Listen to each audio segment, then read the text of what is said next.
This is Hannibal here from thehannibaltv.com, and I have some attendance to go over. We always hear from Hulk Hogan and the Hulk Hogan era that the cards were always sold out, and they wrestled all the time, every night, twice on Saturdays, twice on Sundays. They did wrestle a lot, and they did get big crowds. The only other time I think they had comparable house show crowds was during the Attitude Era, but that was for fewer years than the Hogan era. And then Hogan was also part of an era just after the Attitude Era where he returned in the early 2000s, and he didn't do house shows, but he did TV tapings, and he did get good attendance on those. I can remember a SmackDown taping here in Ottawa, Canada, the night after, or 2 nights after WrestleMania, where he fought The Rock, and it was packed.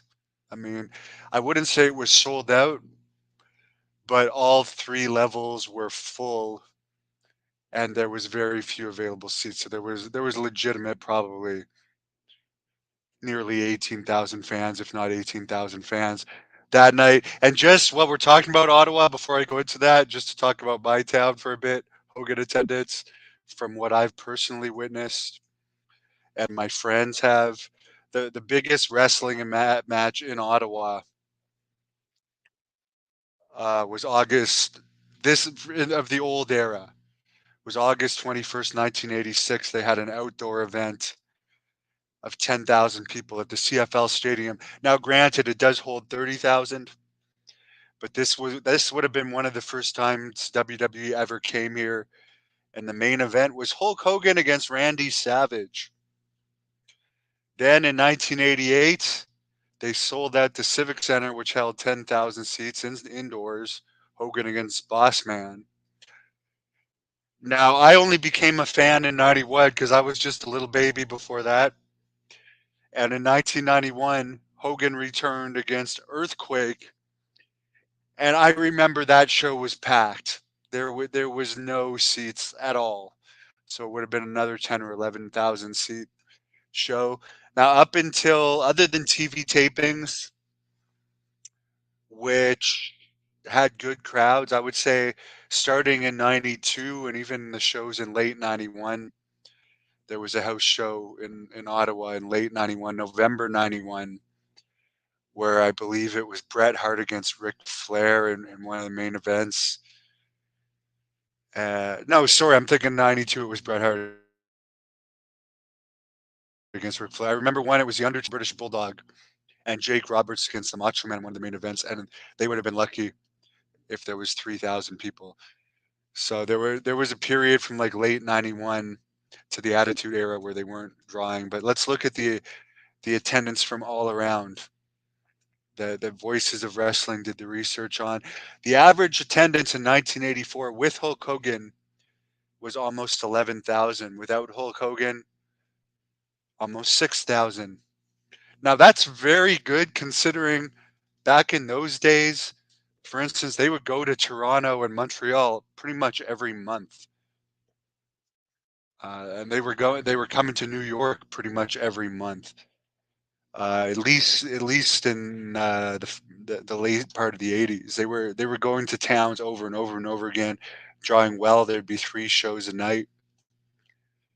But to say that both towns were sold out, if you look at an NHL hockey arena, the legitimate crowd is about 18 to 20,000, sometimes more than that.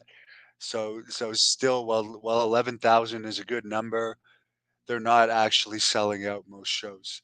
85 and 86, you could say those were the prime years of WWE. 85 is still my favorite wrestling year of all time. Over 11,000, almost 11,500 average attendance for Hulk Hogan shows. 6,407 without. And that's just crazy. The people that think wrestling is popular now, that I admit it is going through a bit of a renaissance. You have to imagine how popular it was back then. And I was just a young kid, but I remember it from popular culture, even before I was a fan. In '86, almost 12,000 average attendance with Hogan, but without Hogan, it actually went down. 6,292 attendance. '87, it started to drop, but it was still great. 10,440 with Hogan.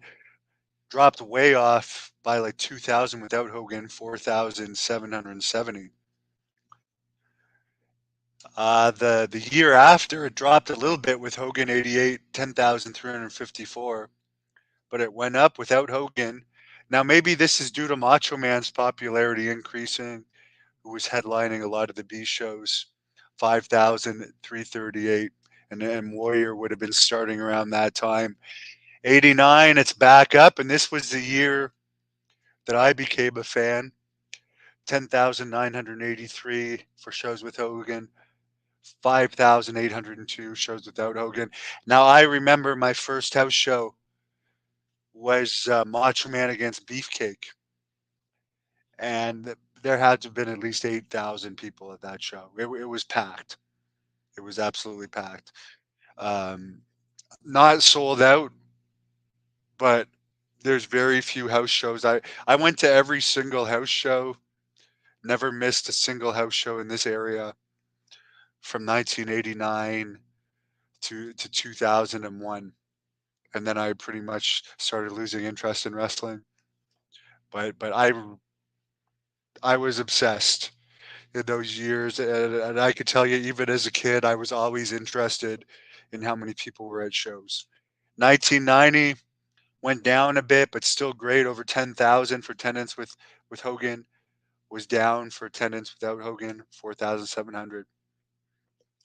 91 down again, but still good. 9,767 attendance for shows with Hogan, 5,233 without Hogan. Now, keep in mind, unlike Roman Reigns, he's hardly wrestling. So you could say he draws well if he's wrestling, 10 or 15 times a year. Like Hulk Hogan's wrestling every week, multiple times, and still maintaining a great average on house shows. And even without Hogan, they're doing a great average considering there's 3 house shows almost every night of the week. So the total average was 10,804 for this period for shows with Hogan, 5,483 without Hogan. Very good period for wrestling. And sometimes Hogan didn't draw as much in various cities as other wrestlers, as they mentioned, but overall he did, particularly at shows I witnessed. And yeah, he came to Toronto a lot, but as I said, he only ever wrestled in Ottawa 3 times.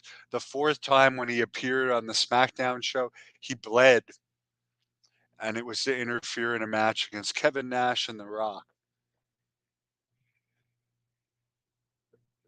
Oh, I'm still the lead reporter for this channel. I just been doing with some health issues.